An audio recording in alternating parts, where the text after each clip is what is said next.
معزز سامعین، السلام علیکم ورحمۃ اللہ وبرکاتہ۔ الحمدللہ الحمدللہ والصلاۃ والسلام علیک یا رسول اللہ صلی اللہ تعالیٰ علیہ وسلم۔ آپ لوگوں کو معلوم ہے کہ میں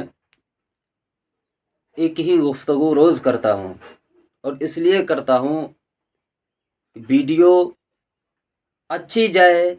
چاہے تھوڑی سی ہی کیوں نہ بات ہو، لیکن وہ بات ہو جو دل و دماغ میں بیٹھے، اور آپ لوگ بھی غور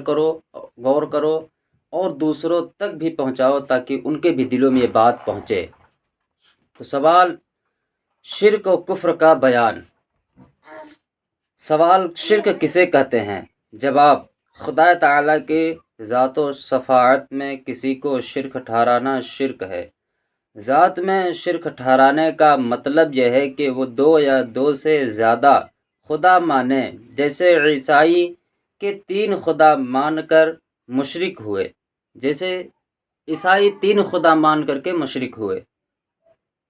اور جیسے ہندو کے کئی خدا ماننے کے سبب مشرک ہیں۔ اور صفات میں شریک ٹھہرانے کا مطلب یہ ہے کہ خدا تعالیٰ کی صفات کی طرح کسی دوسرے کے لیے کوئی صفت ثابت کریں، مثلا سمع اور بصر وغیرہ، جیسا کہ خدا تعالیٰ کے لیے بغیر کسی کے دو یا ذاتی طور پر ثابت ہے، اسی طرح کسی دوسرے کے لیے سمع اور بصر وغیرہ ذاتی طور پر مانے کے بغیر خدا کے دو یا اسے یہ صفتیں خود حاصل ہیں تو شرک ہے، اور اگر کسی دوسرے کے لیے عطائی طور پر مانے کہ خدا تعالیٰ نے اسے یہ صفتیں عطا کی ہیں تو شرک نہیں، جیسا کہ اللہ تعالیٰ نے خود انسان کے بارے میں فرمایا فَجَعَلْنَاهُ سَمِيعًا بَصِيرًا، یعنی ہم نے انسان کو سمع و بصر بنایا، یعنی کہ میں نے انسانوں کو سمع اور بصر بنایا۔ تو یار کسی اور کو خدا مت مانو، میرا خدا صرف اللہ رب العزت ہے، اور ہم اسی کو سجدہ کر سکتے ہیں، اسی کو عبادت کر سکتے ہیں، کسی دوسرے کو نہیں کر سکتے۔ جیسے میں نے پچھلے ویڈیو میں بھی بتایا تھا کہ عبادت کے لائق صرف اللہ رب العزت ہے، باقی کسی کو عبادت نہیں کر سکتے۔ اور ایک بات یار، اگر آپ کسی کے مزار پر جایا کرو نا، تو مزاروں پر آپ سجدہ مت کیا کرو، بلکہ ان کے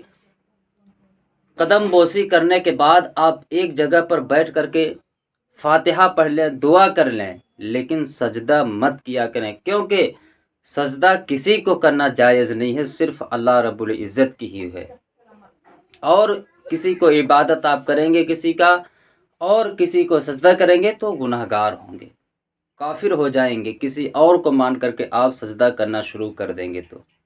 تو گناہ سے بچیں اور نیک راہ پر چلنے کی کوشش کریں۔ اور جب نمازیں پڑھا کریں تو آپ اپنے گھر کے لیے اور اپنے لیے یہ دعا کیا کریں کہ اے اللہ، تم میرے گھر کو اور میرے گھر والوں کو اور مجھے 5 وقت کی نماز پڑھنے کی توفیق عطا فرما۔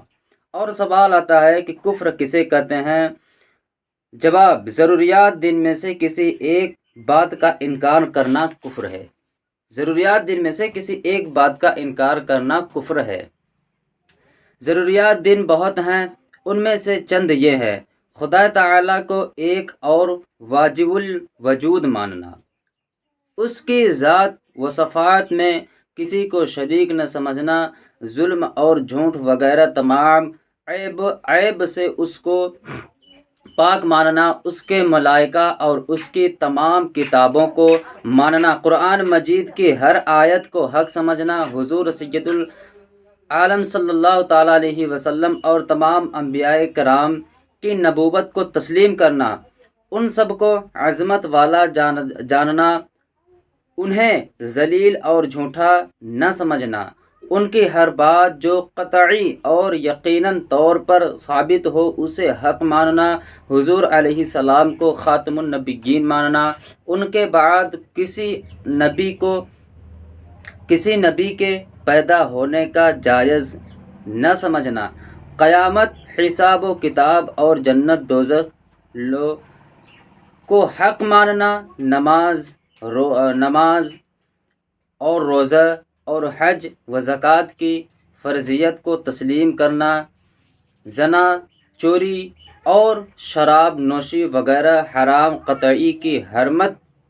کا اعتقاد کرنا اور کافر کو کافر ماننا وغیرہ۔ یہ سب باتیں سمجھ میں آ رہی ہے نا؟ ان سب میں اگر کسی ایک بات کا انکار بھی کرتے ہو تو کافر ہو جاتے ہو اور گناہ گار ہوتے ہو۔ ان سب سے بچیں۔ اور آگے آتا ہے کہ سوال، کسی سے شرک یا کفر ہو جائے تو کیا کریں؟ جواب، توبہ اور تجدید ایمان کریں، بیوی والا ہو تو تجدید نکاح کرے، اور مرید ہو تو تجدید بیعت بھی کریں۔ اگر آپ مرید ہیں اور یہ اس میں سے کوئی گناہ اگر ہو جاتا ہے آپ سے تو آپ مرید بھی ہوں، اور اگر بیوی والے ہوں، آپ شادی شدہ ہو تو دوبارہ آپ نکاح کریں۔ اگر شراب پی لیا یا اللہ کے ذات میں کسی کو شریک ٹھہرایا تو کسی سے ایسا گناہ ہو جاتا ہے تو دیکھ لے کتنا بڑا، اور تجدید ایمان کریں، یعنی پھر سے آپ کلمہ پڑھیں اور ایمان مانیں، تب آپ جا کر کے آپ کی توبہ قبول ہوگی۔ اللہ تعالی ہمیں ان سب سے بچنے کی توفیق عطا فرمائے اور گناہوں سے دور رہنے کی توفیق فرمائے، ہمیں 5 وقتہ نماز پڑھنے کی توفیق عطا فرمائے، ہم سب کے لیے عشق و محبت سے رہنے کی توفیق عطا فرمائے۔